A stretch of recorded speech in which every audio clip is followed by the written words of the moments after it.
வணக்கம். மதிமுகம் செய்திகள். இன்றைய முக்கிய நிகழ்வுகளை பார்ப்பதற்கு முன்பாக தலைப்பு செய்திகளை பார்க்கலாம். தமிழ்நாட்டில் AI ஆய்வகம் அமைக்கும் கூகுள், முதலமைச்சர் மு.க. ஸ்டாலின் முன்னிலையில் கையெழுத்து. ஆப்பிள், கூகுள், மைக்ரோசாப்ட் நிறுவனங்களுக்கு சென்ற முதலமைச்சர் மு.க. ஸ்டாலின், தமிழ்நாட்டை ஆசியாவின் முதன்மையான வளர்ச்சி மையமாக்க உதவும் சந்திப்பு. இந்தியாவிற்கு முன் உதாரணமாக இருக்கும் தமிழக பள்ளி கல்வித்துறைக்கு நிதி ஒதுக்கீடு செய்ய மறுப்பதா? ஒன்றிய அரசுக்கு துரை வைகோ கண்டனம். பாகிஸ்தானுடன் தடையற்ற பேச்சுவார்த்தை மேற்கொள்வதற்கான காலம் முடிந்துவிட்டது. வெளியுறவுத்துறை அமைச்சர் ஜெய்சங்கர் பேச்சு.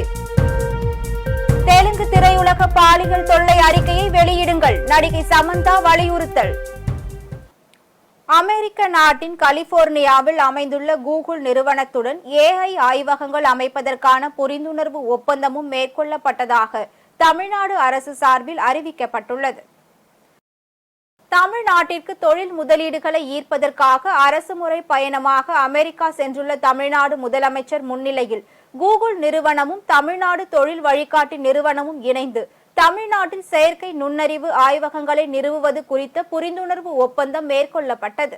இந்நிகழ்வின் போது தொழில் முதலீட்டு ஊக்குவிப்பு மற்றும் வர்த்தகத்துறை அமைச்சர் TRP ராஜா, தொழில் முதலீட்டு ஊக்குவிப்பு மற்றும் வர்த்தக செயலாளர் V அருண்ராய், தொழில் வழிகாட்டி நிறுவனத்தின் மேலாண்மை இயக்குநர் மற்றும் தலைமை செயல் அலுவலர் விஷ்ணு மற்றும் அரசு உயர் அலுவலர்கள் உடன் இருந்தனர். ஆப்பிள், கூகுள், மைக்ரோசாப்ட் நிறுவனங்களுக்கு சென்ற முதலமைச்சர் மு.க. ஸ்டாலின், அந்நிறுவனங்களின் அதிகாரிகளுடனான சந்திப்பு தமிழ்நாட்டை ஆசியாவின் முதன்மையான வளர்ச்சி மையமாக்க உதவும் என்று தெரிவித்துள்ளார். தமிழ்நாட்டிற்கு தொழில் முதலீடுகளை ஈர்க்கும் வகையில் முதலீட்டாளர்களை சந்திப்பதற்காக 17 நாட்கள் பயணமாக தமிழ்நாடு முதலமைச்சர் மு.க. ஸ்டாலின் அமெரிக்கா சென்றுள்ளார். இதற்காக ஆகஸ்ட் 27ஆம் தேதி இரவு சென்னையில் இருந்து விமானம் மூலம் புறப்பட்ட முதலமைச்சர் மு.க. ஸ்டாலின் ஆகஸ்ட் 29ஆம் தேதி அதிகாலை அமெரிக்கா சென்றடைந்தார். இந்நிலையில் அமெரிக்க முதலீட்டாளர்கள் மாநாட்டில் முதலமைச்சர் மு.க. ஸ்டாலின் தலைமையில் முதல் நாளான நேற்று Nokia, PayPal, engineering system, microchip, Infinix, applied materials ஆகிய 6 நிறுவனங்களுடன் புரிந்துணர்வு ஒப்பந்தங்கள் கையெழுத்தாகின. அதன் மூலம் முதல் நாளிலேயே 900 கோடி ரூபாய் முதலீடுகள் பெறுவது உறுதி செய்யப்பட்டது. மேலும் 4100 வேலை வாய்ப்புகள் உருவாக்கப்பட உள்ளதாக முதலமைச்சர் மு.க. ஸ்டாலின் தெரிவித்திருந்தார். இதனை அடுத்து முதலமைச்சர் மு.க. ஸ்டாலின் ஆப்பிள், கூகுள் மற்றும் மைக்ரோசாப்ட் அலுவலகங்களுக்கு சென்றார். அது தொடர்பாக அவர் தனது ட்விட்டர் பக்கத்தில் பதிவிட்டுள்ள அவர், வியக்க வைக்கும் ஆப்பிள், கூகுள் மற்றும் மைக்ரோசாப்ட் அலுவலகங்களை பார்வையிட்டு அந்நிறுவன அதிகாரிகளுடன் தமிழ்நாட்டிற்கான பல்வேறு வாய்ப்புகள் குறித்து விவாதித்ததாக தெரிவித்துள்ளார். ஆசியாவின் முதன்மையான வளர்ச்சி மையங்களில் ஒன்றாக தமிழ்நாட்டை மாற்ற இந்த சந்திப்பு உதவும் என்றும் முதலமைச்சர் மு.க. ஸ்டாலின் தெரிவித்துள்ளார். இந்தியாவிற்கு முன் உதாரணமாக இருக்கும் தமிழக பள்ளி கல்வித்துறைக்கு நிதி ஒதுக்கீடு செய்ய மறுப்பதா என்று ஒன்றிய அரசுக்கு துரை வைகோ கண்டனம் தெரிவித்துள்ளார். குமரி மாவட்டம் ஆரல்வாய் மொழியில் செய்தியாளர்களிடம் பேசிய மதிமுக முதன்மை செயலாளர் துரை வைகோ MP, தமிழக பள்ளி கல்வித்துறை சிறப்பாக செயல்பட்டு வருவதாகவும் இந்தியாவிற்கு முன் உதாரணமாக இருக்கும் தமிழக பள்ளி கல்வித்துறைக்கு நிதி ஒதுக்கீடு செய்ய மறுப்பதா என கேள்வி எழுப்பியுள்ளார். நீங்க புதிய அந்த நேஷனல் எஜுகேஷன் பாலிசி, தேசிய கல்விக் கொள்கையை பொறுத்தவரைக்கும் அந்த மும்மொழி கொள்கையை நீங்க ஏன் ஏத்துக்க மாட்டேங்கிறீங்கன்னு சொல்லும்போது நான் இப்ப சொன்னேன், ஆனரபிள் மினிஸ்டர், அந்த இருமொழி கொள்கை அது பொறுத்த வரைக்கும் தமிழ்நாட்டில் இருந்து நாங்க உறுதியா இருக்கிறோம். நாங்க திராவிட இயக்கங்கள் குறிப்பா அதுல ரொம்ப உறுதியா இருக்கிறோம். எங்களுக்கு பொறுத்த 3வது மொழி பொறுத்த வரைக்கும் அதை தேர்ந்தெடுக்க வேண்டியது, முடிவெடுக்க வேண்டியது அந்த மாணவர் பெற்றோர்கள் தான். இதுல அரசியல் இயக்கங்களும் தலையீடு இருக்கக்கூடாது. அந்த இருமொழி கொள்கையை நாங்கள் பின்பற்றதுனாலதான் இன்னைக்கு தமிழ்நாட்டு மாணவர்கள் இன்னைக்கு ஐரோப்பா, அமெரிக்கா போன்ற அந்த நாடுகள் மற்றும் அனைத்து துறைகளிலும் இன்னைக்கு தமிழர்கள் சிறந்து விளங்குறாங்கன்னா அவங்களுடைய ஆங்கில புலமை ஒரு முக்கியமான காரணம். அதற்கு காரணம் இந்த இருமொழி கொள்கை தான். 3வது மொழி பொறுத்த வரைக்கும் நீங்க அப்ப அவர் சொல்ற அமைச்சர் சொல்றாரு, 3வது மொழி ஏன் நீங்க வேண்டாம்னு சொல்றீங்க, நல்லதுதான் சொல்றாங்க. நல்லதுதான், 3வது மொழி நல்லதுதான். ஆனா அந்த 3வது மொழி நீங்க ஏன் ஹிந்தியா சமஸ்கிருதம் மொத்தம் நினைக்கிறீங்க? பிற வெளிநாட்டு மொழிகள் கத்துக்கலாமே. இன்னைக்கு கோ குளோபல், நம்ம make in India, go global பேசுறோம். இந்தியாவுடைய பொருளாதாரத்தை முன்னேற்றணும் சொல்றோம். அப்படி இருக்கும் பொழுது இந்திய மாணவர்களுக்கு வந்து வெளிநாட்டு மொழிகளை கத்துக்கிறது நல்லதுதானப்போ அது எதுக்கு நீங்க தடையா இருக்கிறீங்க? அந்த மூணாவது மொழி இந்திய மொழியா தான் இருக்கணும்னு சொல்லிட்டு ஏன் இந்த நேஷனல் எஜுகேஷன் பாலிசியில நீங்க ஒரு கட்டாயப்படுத்துறீங்க? இது போன்ற விஷயங்கள்லாம் நாங்க எதிர்க்கிறோம்னு சொல்லி நான் பேசியிருந்தேன் நான். அப்போ அடுத்து இன்னொரு முக்கியமான விஷயம்னா, நீங்க இந்த தமிழ்நாடு பள்ளிக்கல்வித்துறைக்கு கிட்டத்தட்ட நான் சொன்ன மாதிரி கிட்டத்தட்ட போன வருஷம் ஒரு 249 கோடி, இந்த வருஷம் கிட்டத்தட்ட 500 கோடி, ஜூன் மாசம் வரைக்கும் ஒரு 500 கோடி கொடுக்க வேண்டும். இது மாத்திரம் கிடையாது. நீங்க இன்னைக்கு தமிழ்நாட்டுக்குரிய திட்டங்களா இருக்கட்டும், நீங்க ஏற்கனவே அறிவிக்கப்பட்ட திட்டங்களுக்கு உண்டான நிதியா இருக்கட்டும், எதுவுமே நம்ம தமிழ்நாட்டுக்கு கொடுக்கறது கிடையாது. பழனியில் முருகன் மாநாடு நடத்தியதை தனிப்பட்ட முறையில் தான் வரவேற்பதாக தெரிவித்துள்ள துரை வைகோ, தமிழகத்தில் ஒருபோதும் திமுக தலைமையிலான கூட்டணி மாறாது எனவும், அண்ணாமலை அவருடைய அரசியல் அறிவை வளர்க்க வெளிநாடு சென்றுள்ளார், அதனை வரவேற்பதாக தெரிவித்தார். பாகிஸ்தானுடன் தடையற்ற பேச்சுவார்த்தை மேற்கொள்வதற்கான காலம் முடிந்துவிட்டதாக வெளியுறவுத்துறை அமைச்சர் ஜெய்சங்கர் தெரிவித்துள்ளார். இது தொடர்பாக டெல்லியில் நடைபெற்ற புத்தக வெளியீட்டு விழாவில் பேசிய வெளியுறவுத்துறை அமைச்சர் ஜெய்சங்கர், பாகிஸ்தானுடன் தடையற்ற பேச்சுவார்த்தை மேற்கொள்வதற்கான காலம் முடிந்துவிட்டதாகவே கருதுவதாக தெரிவித்தார். ஒவ்வொரு செயலுக்கும் பின் விளைவுகள் உள்ளதாகவும், ஜம்மு காஷ்மீரை பொறுத்தவரை அந்த யூனியன் பிரதேசத்திற்கு சிறப்பு அந்தஸ்து வழங்கிய 370வது சட்டப்பிரிவு முடிந்து போன விவகாரம் என குறிப்பிட்ட அவர், இனி பாகிஸ்தானுடன் என்ன மாதிரியான உறவை பராமரிக்கலாம் என்பதே தற்போதைய கேள்வி என்று தெரிவித்தார். பாகிஸ்தான் உடனான உறவை பொறுத்தவரை தற்போது உள்ள நிலையை தொடர்வதில் இந்தியா திருப்தி அடையலாம் என்று ராஜீவ் சிக்ரி தனது புத்தகத்தில் பரிந்துரைத்துள்ளதை சுட்டிக்காட்டி பேசினார். சில நேரங்களில் ஆம் என்றும் சில நேரங்களில் இல்லை என்றும் இதற்கு பதில் சொல்லலாம். அமைதியாக இருப்பவர்கள் அல்ல நாங்கள் எனவும், நிகழ்வுகள் நேர்மறையாக இருந்தாலும் எதிர்மறையாக இருந்தாலும் அதற்கு நாங்கள் எதிர்வினையாற்றுவோம் என்றும் தெரிவித்தார். கேரளாவில் ஹேமா கமிட்டி அறிக்கையை போலவே தெலுங்கு திரையுலகில் நடக்கும் பாலியல் தொல்லைகள் தொடர்பான அறிக்கையை தெலுங்கானா அரசும் வெளியிட வேண்டும் என்று பிரபல நடிகை சமந்தா கோரிக்கை விடுத்துள்ளார். ஒட்டுமொத்த இந்திய சினிமா பிரபலங்களை அதிர வைத்தது அண்மையில் கேரளாவில் வெளியிடப்பட்ட ஹேமா கமிட்டி அறிக்கை. திரைப்பட பிரபலங்களான நடிகர்கள், இயக்குநர்கள், தயாரிப்பாளர்கள் மீது சரமாரியான புகார்கள் அந்த அறிக்கையில் கூறப்பட்டது. இந்நிலையில் கேரளாவை போலவே தெலுங்கானா அரசும் பாலியல் சீண்டல்கள் குறித்து தி வாய்ஸ் ஆஃப் உமன் அமைப்பின் அறிக்கையை வெளியிட வேண்டும் என்ற கோரிக்கை விடுத்துள்ள சமந்தா, அவ்வாறு வெளியிடப்பட்டால் தெலுங்கு திரையுலகில் பாதுகாப்பான பணியிடங்களை உருவாக்க முடியும் என்றும், அரசு மற்றும் திரைத்துறை சார்பில் திட்டங்களை வகுக்க உதவும் என்றும் தனது இன்ஸ்டாகிராம் பக்கத்தில் குறிப்பிட்டுள்ளார். மணிப்பூரில் கடந்த ஆண்டு குக்கி, மெய்தி இன மக்கள் இடையே மோதல் ஏற்பட்ட நிலையில் இன்னும் 6 மாதங்களில் அமைதி திரும்பும் என முதலமைச்சர் பைரன் சிங் தெரிவித்தார். வடகிழக்கு மாநிலங்களில் ஒன்றான மணிப்பூரில் பாஜக ஆட்சி நடைபெற்று வருகிறது.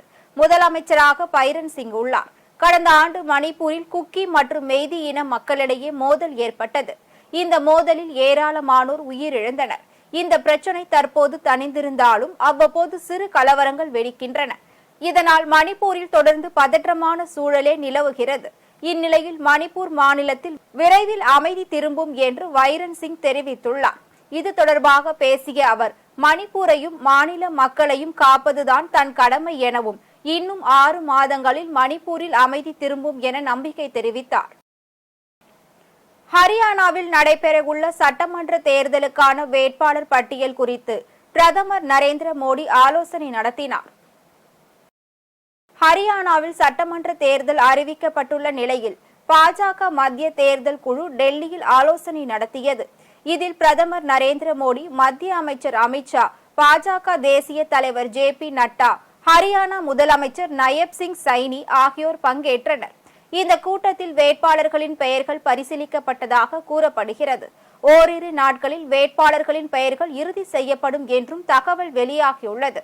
தற்போது MLA-க்களாக உள்ளவர்களில் சிலருக்கு மீண்டும் போட்டியிட வாய்ப்பு மறுக்கப்படுவதாகவும் கூறப்படுகிறது. மல்யுத்த வீராங்கனைகள் போராட்டம், விவசாயிகளின் பிரச்சினை உள்ளிட்ட அம்சங்களால் அங்கு நன்கு அறிமுகமான விளையாட்டு வீரர்களுக்கு வாய்ப்பு தருவது குறித்து ஆலோசிக்கப்பட்டதாகவும் கூறப்படுகிறது. 90 சட்டமன்ற தொகுதிகளை கொண்ட ஹரியானா சட்டமன்றத்திற்கு வரும் அக்டோபர் 1ஆம் தேதி தேர்தல் நடைபெறுகிறது. உத்தரகாண்ட் மாநிலம் கேதார்நாத்தில் வானில் பறந்து கொண்டிருந்த ஹெலிகாப்டர் திடீரென கீழே விழுந்து விபத்துக்குள்ளானது. உத்தரகாண்ட் மாநிலம் கேதார்நாத் பகுதியில் கடந்த மே மாதம் 24ஆம் தேதி தொழில்நுட்ப கோளாறு காரணமாக தனியார் ஹெலிகாப்டர் ஒன்று அவசரமாக தரையிறக்கப்பட்டது. இந்த ஹெலிகாப்டரை பழுது நீக்க மற்றொரு ஹெலிகாப்டர் மூலம் ராட்சத ரோப் கொண்டு எடுத்து செல்லப்பட்ட போது மந்தாகினி ஆற்றில் விழுந்து நொறுங்கியுள்ளதாகவும் சம்பவ இடத்தில் பேரிடர் மீட்பு குழுவினர் ஈடுபட்டுள்ளதாகவும் தகவல் வெளியாகியுள்ளது. ஒருங்கிணைந்த தடுப்பூசி வளாகம் செங்கல்பட்டில் செயல்படுவதை தடுக்கும் கண்ணுக்கு தெரியாத கரங்கள் குறித்து முழுமையான விசாரணை மேற்கொண்டு வெள்ளை அறிக்கை வெளியிடுமாறு திமுகவை சேர்ந்த மாநிலங்களவை உறுப்பினர் பி. வில்சன் ஒன்றிய சுகாதாரத்துறை அமைச்சர் ஜே.பி. நட்டாவை வலியுறுத்தியுள்ளார். இது தொடர்பாக தனது எக்ஸ் தளத்தில் பதிவிட்டுள்ள அவர், புதிய குரங்கு அம்மை நோய் தாக்கத்தின் அச்சுறுத்தலை கருத்தில் கொண்டும் 100 ஏக்கர் பிரதான நிலம் பயனற்று கிடப்பதை கருத்தில் கொண்டும் 900 கோடி ரூபாய் முதலீடு செய்யப்பட்டிருப்பதை கருத்தில் கொண்டும் என குறிப்பிட்டுள்ளார். உயிர்காக்கும் இந்த முக்கியமான ஒருங்கிணைந்த தடுப்பூசி வளாகம் செங்கல்பட்டில் செயல்படுவதை தடுக்கும் கண்ணுக்கு தெரியாத கரங்கள் குறித்து முழுமையான விசாரணை மேற்கொண்டு வெள்ளை அறிக்கை வெளியிடுமாறு ஜே.பி. நட்டாவை கேட்டுக் கொள்வதாக கூறியுள்ளார். மேலும் கொடிய குரங்கம்மை வைரஸின் அச்சுறுத்தலுக்கு இந்தியாவை தயார்படுத்தும் நோக்கில் பிரதமர் நரேந்திர மோடி இந்த விவகாரத்தில் தலையிட்டு தமிழ்நாடு முதலமைச்சர் கோரியபடி ஒருங்கிணைந்த தடுப்பூசி வளாகத்தை மீண்டும் திறந்து தமிழக அரசிடம் ஒப்படைக்க வேண்டும் என வலியுறுத்துகிறேன் என்று குறிப்பிட்டுள்ளார். கொல்கத்தா மருத்துவ மாணவி படுகொலை சம்பவம் தொடர்பாக மேற்கு வங்க அரசு கடும் நடவடிக்கை எடுக்க தவறிவிட்டதாக பாதுகாப்புத்துறை அமைச்சர் ராஜ்நாத் சிங் குற்றம் சாட்டியுள்ளார். கேரள மாநிலம் திருவனந்தபுரத்தில் நிகழ்ச்சி ஒன்றில் கலந்து கொண்டு பேசிய அவர், கொல்கத்தாவில் மருத்துவ மாணவி கொடூரமான முறையில் கொலை செய்யப்பட்டது தனது நெஞ்சை உலுக்குவதாக கூறினார். இது அவமானகரமானது என்று தெரிவித்த அவர், பெண்களுக்கு எதிரான குற்றங்களை தடுக்க மத்திய அரசு கடுமையான அணுகுமுறையை கடைபிடித்து வருவதாகவும், ஆனால் பல மாநிலங்கள் இதனை பின்பற்றவில்லை என்றும் சாடினார். யூடியூபர் சவுக்கு சங்கருக்கு எதிரான எஃப்ஐஆர்களை ரத்து செய்ய முடியாது என்று உச்சநீதிமன்றம் திட்டவட்டமாக தெரிவித்துள்ளது. யூடியூபர் சவுக்கு சங்கர் மீதான விசாரணை உச்சநீதிமன்ற தலைமை நீதிபதி டி.ஒய். சந்திரசூட் அமர்வில் விசாரணைக்கு வந்தது. அப்போது தமிழ்நாடு அரசு தரப்பு வழக்கறிஞர் குமணன், யூடியூபர் சங்கரை பொறுத்தவரை உயர் நீதிமன்றம், உச்ச நீதிமன்றம் ஆகிய நீதிபதிகளுக்கு எதிராகவும், அதே போன்று ஆண் போலீஸ் மற்றும் பெண் போலீஸ் ஆகியோர்களுக்கு எதிராக அவதூறாகவும் ஆபாசமாகவும் வீடியோவில் பேசியுள்ளார் என்று தெரிவித்தார். இதையடுத்து தலைமை நீதிபதி டி.ஒய். சந்திரசூட் பிறப்பித்த உத்தரவில் யூடியூபர் சவுக்கு சங்கருக்கு எதிராக பதிவு செய்யப்பட்டுள்ள 16 எஃப்ஐஆர்களையும் கண்டிப்பாக ரத்து செய்ய முடியாது எனவும், இருப்பினும் அனைத்தையும் ஏன் ஒன்றாக இணைத்து ஒரே வழக்காக விசாரிக்க கூடாது எனவும், இதனை தமிழ்நாடு அரசு பரிசீலனை செய்ய வேண்டும் எனவும் தெரிவித்தார். மேலும் சவுக்கு சங்கர் மீது பதிவு செய்யப்பட்டுள்ள அனைத்து எஃப்ஐஆர்களின் விவரங்களையும் ஒரு சிறிய அறிக்கையாக உச்ச நீதிமன்றத்தில் தமிழ்நாடு அரசு தாக்கல் செய்ய வேண்டும் என்று நீதிபதிகள் உத்தரவிட்டனர். கடவுள் இல்லை என்று நாத்திக கொள்கை பேசும் மாநிலத்தில் இருந்து கொண்டு நடிகர் விஜய் ஷீரடி கோவிலில் தரிசனம் செய்து மக்கள் சேவை செய்வது வரவேற்கத்தக்கது என்று தமிழிசை சவுந்தரராஜன் தெரிவித்துள்ளார்.